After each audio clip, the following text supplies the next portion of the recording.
Salut à toi et bienvenue dans ce second Post.com. Aujourd'hui, je traite le sujet proposé par Vialisti et du coup, nous allons parler d'un liquide respirable. N'oubliez pas que vous pouvez également proposer votre sujet dans les commentaires et d'ailleurs, j'ai quelque chose à vous dire à propos de ça à la fin de la vidéo. Enfin bref, pour revenir au sujet, on va voir qu'il est possible de respirer grâce à un liquide. Et comme ça peut être assez surprenant, on va découvrir le pourquoi du comment dans cette vidéo.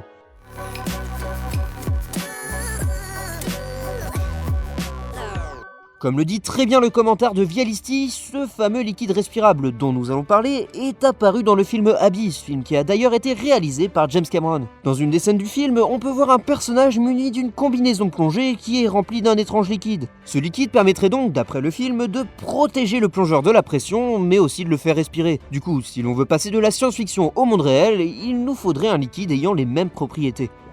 Alors, je vais vous faire une petite confidence, il y a quelques années, je faisais de la plongée sous-marine en club. Du coup, quand j'ai vu les distances de ce liquide, eh bien, ça m'a interpellé. Parce qu'en fait, lorsque l'on fait de la plongée sous-marine, on ne peut pas trop descendre sous l'eau à cause de la pression. Personnellement, dans le club où j'étais, les membres les plus expérimentés ne descendaient pas en dessous des 40 mètres de profondeur. Et du côté des professionnels, avec bien sûr des combinaisons modernes, la limite est plus autour des 100 mètres. Du coup, si un liquide pouvait permettre de résoudre ces problèmes, eh bien, ça serait quand même assez révolutionnaire.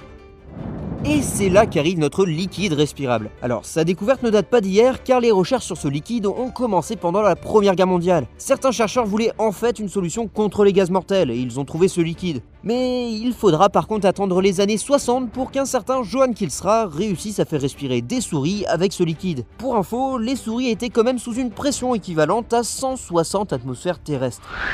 Ce liquide est en fait un perfluocarbone. Alors je vous l'accorde, son nom est un petit peu barbare. Mais si on passe au-dessus de ça, on peut découvrir que ce liquide a comme particularité de pouvoir dissoudre de grandes quantités d'oxygène et de dioxyde de carbone. Et ça tombe bien car on a besoin du premier pour respirer.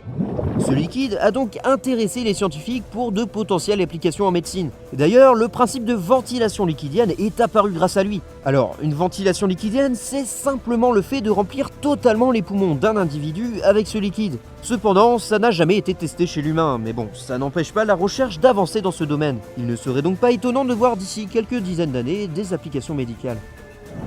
Et à côté de ça, ce liquide résiste mieux à la pression que l'air, d'où le fait que ça pourrait nous permettre de plonger plus profondément, sous condition bien sûr d'avoir une combinaison remplie de ce liquide. Après, le matériel demande quand même à être amélioré, mais ça doit être assez sympa de pouvoir partir faire de la plongée dans les fosses les plus profondes du monde. Et puis, au-delà du plaisir de découvrir des endroits reculés, cette méthode pourrait aussi servir à oxygéner des patients ne pouvant plus respirer par eux-mêmes. Je ne sais pas vous, mais moi je me téléporterai bien dans le futur pour voir comment ça progresse tout ça. Même si bon, la sensation d'un liquide dans nos poumons, ça doit quand même être assez étrange.